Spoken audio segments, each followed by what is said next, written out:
Um, First of all, it's really gratifying to have heard from the Minister at the start that the government is listening and has listened and has acted accordingly. And so I really do welcome that reining in of Henry VIII powers and the remarks that the Minister made.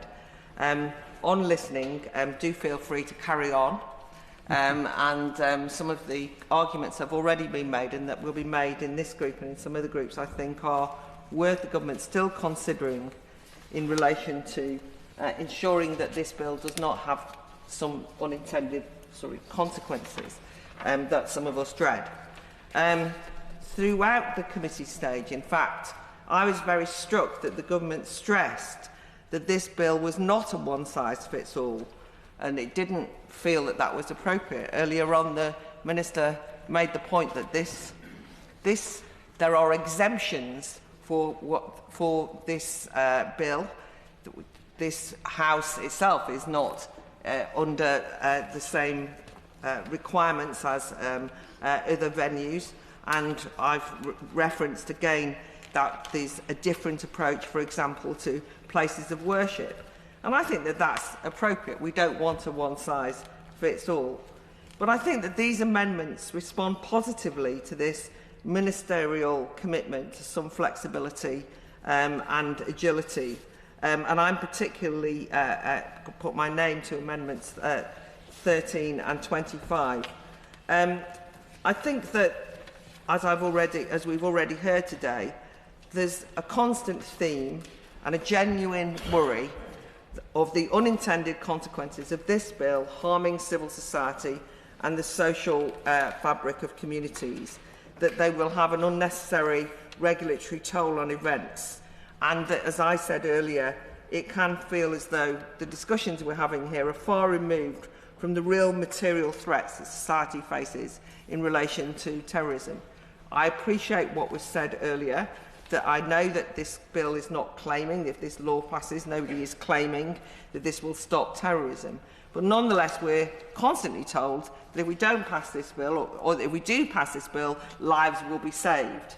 And therefore, there is a moral onus on us to pass it. But I think that we need to have a broader approach. So in relation to Amendments 13 and 25, in the name of the noble Lord Morley, I think it offers the government an opportunity to apply something which I think has been lacking in some instances in relation to our discussions, which is an evidence-based approach in relation to a threat of terrorism, or how we respond to the possibility of a venue or an event being attacked by terrorists. And that evidence-based approach is very important, because Amendment 13 allows for somebody who is responsible for premises or events to apply for an exemption, but they have to prove, they have to show that there's a reason why their event would be exempt. While in Amendment 25, which allows for variable thresholds based on a national threat level, then surely we will accept that national threat level, being different at any given time, whatever the size of the venue, must have an impact on how we view what is a threat. I think these things are important. I think in relation to evidence and what is a threat, earlier the noble Baroness Suttie made the point that this bill should give reassurances to the public that they will be safe.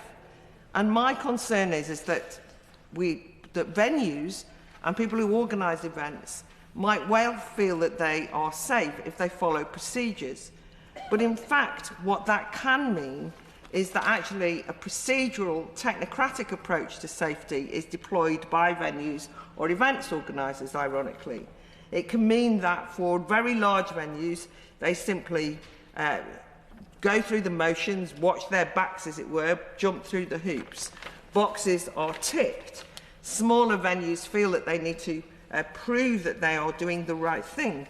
But ironically, it puts in place a system where you don't think, you simply follow the rules.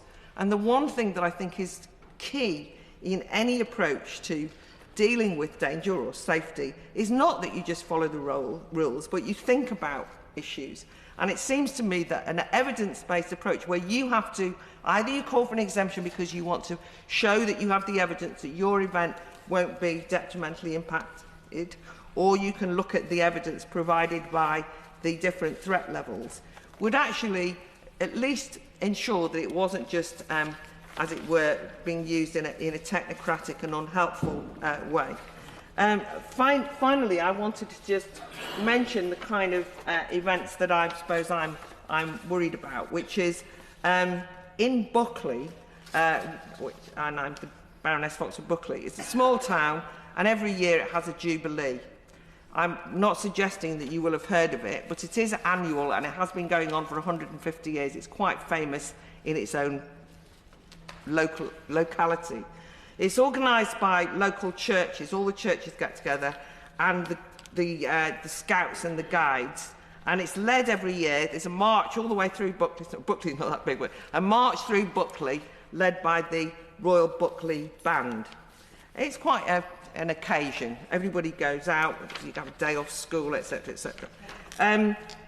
Recently, there's been something of a to-do locally because Flintshire, the county's chief officer for street scene and transportation, has basically said that from now on in, the Buckley Jubilee are going to have to pay for road closures, traffic management and so on that the council previously paid for. And it's sent a certain panic through the area of Buckley town because it's basically it's going to be too expensive, right?